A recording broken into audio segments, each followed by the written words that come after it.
ಚಿಕ್ಕಬಳ್ಳಾಪುರ ತಾಲೂಕಿನ ಚದಲಪುರ ದರ್ಶನ್ ಹಾಗೂ ಚಿಕ್ಕಬಳ್ಳಾಪುರ ನಗರದ ಚಂದನಪ್ರಿಯ ಎನ್ನುವವರು ಪ್ರೀತಿಸಿ ಮದುವೆಯಾಗಿದ್ರು. ಮಗಳ ಪ್ರೀತಿಯನ್ನ ನಿರಾಕರಿಸಿದ ಪೋಷಕರ ಕಣ್ಣು ತಪ್ಪಿಸಿ ಹುಡುಗಿ ಹುಡುಗನ ಜೊತೆ ಓಡಿ ಹೋಗಿ ಯಲಹಂಕ ಆಂಜನೇಯ ಸ್ವಾಮಿ ದೇವಾಲಯದಲ್ಲಿ ಮದುವೆಯಾಗಿದ್ದ ನವ ಜೋಡಿ ಅರಸನಹಳ್ಳಿ ಗ್ರಾಮದಲ್ಲಿ ಬಾಡಿಗೆ ಮನೆ ಪಡೆದುಕೊಂಡು ಜೀವನ ನಡೆಸುತ್ತಿದ್ರು.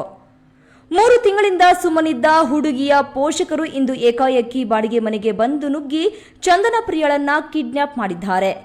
ಅಡ್ಡ ಬಂದ ಗಂಡ ಆತನ ಮನೆಯವರ ಮೇಲೆ ಹಲ್ಲೆ ಮಾಡಿದ್ದಾರೆ ಎಂದು ಹುಡುಗಿ ತಾಯಿ ಉಷಾ, ತಂದೆ ಶ್ರೀನಿವಾಸ್ ಬಾಬು, ತಮ್ಮ ಚೇತನ್ ಕಲ್ಯಾಣ್ ಸೇರಿದಂತೆ ಮತ್ತಿತರರ ಮೇಲೆ ನಂದಿಗಿರಿ ಪೊಲೀಸ್ ಠಾಣೆಯಲ್ಲಿ ದರ್ಶನ್ ದೂರು ದಾಖಲಿಸಿದ್ದು, ಇನೋವಾ ಕಾರಿನಲ್ಲಿ ಬಂದು ಮನೆಯಿಂದ ಹುಡುಗಿಯನ್ನ ಎಳೆದಾಡಿಕೊಂಡು ಪೋಷಕರು ಹೋಗಿದ್ದಾರೆ.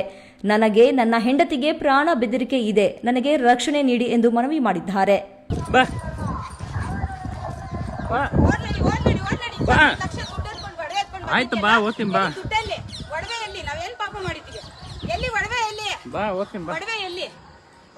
ನಂದಿಗಿರಿಧಾಮ ಪೊಲೀಸ್ ಠಾಣೆಯ ವ್ಯಾಪ್ತಿಯಲ್ಲಿ ನಡೆದ ಈ ಘಟನೆಯಿಂದ 2 ಕಡೆಯಿಂದ ದೂರು ಪಡೆದ ಪೊಲೀಸರು ಪರಿಶೀಲನೆ ನಡೆಸುತ್ತಿದ್ದಾರೆ. ಹುಡುಗಿಯನ್ನ ಎಲ್ಲಿಟ್ಟಿದ್ದಾರೆ ಎಂಬ ತಲಾಶೆ ನಡೆಯುತ್ತಿದ್ದು, ಪೋಷಕರನ್ನ ಮನವೊಲಿಸುವ ಕೆಲಸ ಮಾಡುತ್ತಿದ್ದಾರೆ. ಕೆಎಸ್ ನಾರಾಯಣಸ್ವಾಮಿ, ಈ ನ್ಯೂಸ್ ಟಿವಿ, ಚಿಕ್ಕಬಳ್ಳಾಪುರ.